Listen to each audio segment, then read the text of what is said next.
Sawadee and thank you for joining us for the midday edition of NBT World Brief right here on NBT and NBT World. You're here with me every Saturday. I'm Shanita Sidaket Krathon.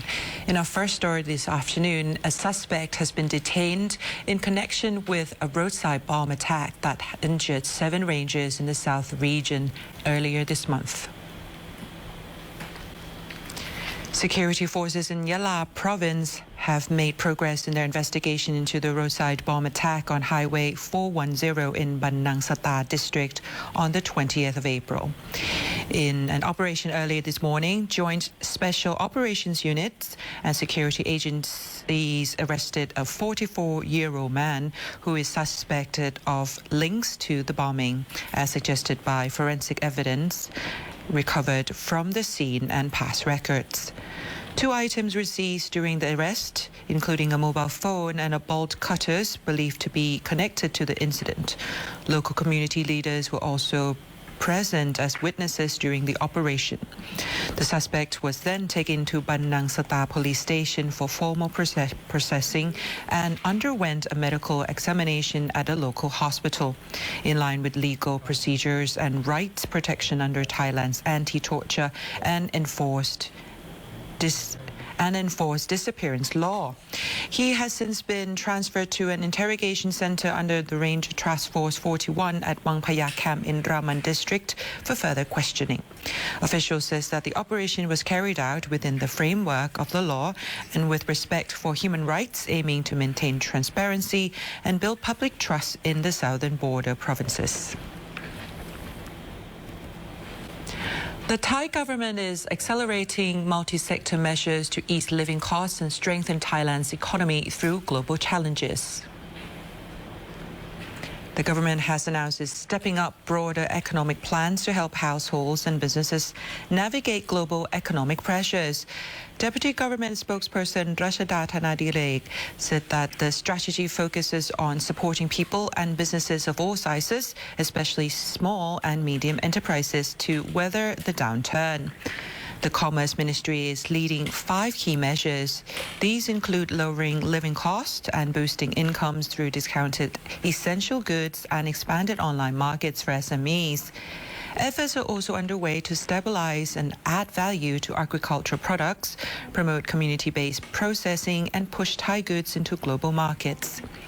Additionally, there were steps aimed to strengthen SMEs through skills development and better access to funding, while regulatory reforms and technology upgrades are expected to improve efficiency and ease of doing businesses.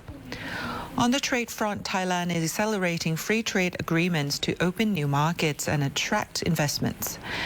Key negotiations with the European Union, South Korea, and the ASEAN-Canada framework are targeted for completion this year. Meanwhile, the Thailand AFTA agreement is expected to take effect in January 2027, expanding access to high-income markets. Last year, trade with 18 FTA partner countries reached more than $400 billion, accounting for nearly 60% of Thailand's total trade, underscoring the importance of these agreements in driving long-term economic growth. A deputy transport minister has inspected a landfill fire in SONGKHLA as crews push to fully extinguish it within 3 days. A landfill fire in Got Tao sub-district in the capital district of Songkhla province is now largely under control, with authorities reporting steady improvement after round-the-clock firefighting efforts. Flames have been contained across most of the site, leaving behind heavy smoke that continues to affect nearby communities. According to local officials, about 70% of the area has been secured, with the remaining hotspots expected to be fully extinguished within 2 to 3 days. On Friday afternoon, Deputy Transport Minister Samphet Bunyamani visited the on-site command center to monitor progress alongside provincial leaders and local agencies. Air quality in surrounding communities is gradually improving, with the PM 2.5 levels trending down. Contingency plans are also in place in case of shifting winds or flare-ups. The government has instructed all agencies to work in close coordination with a focus on protecting vulnerable groups Health officials have been tasked with issuing guidance while evacuation plans are being prepared for high-risk residents, including the elderly. The province is urging residents in affected areas to wear protective masks and follow health advisories, while residents in unaffected areas are told there is no cause for alarm, as air quality remains at acceptable levels.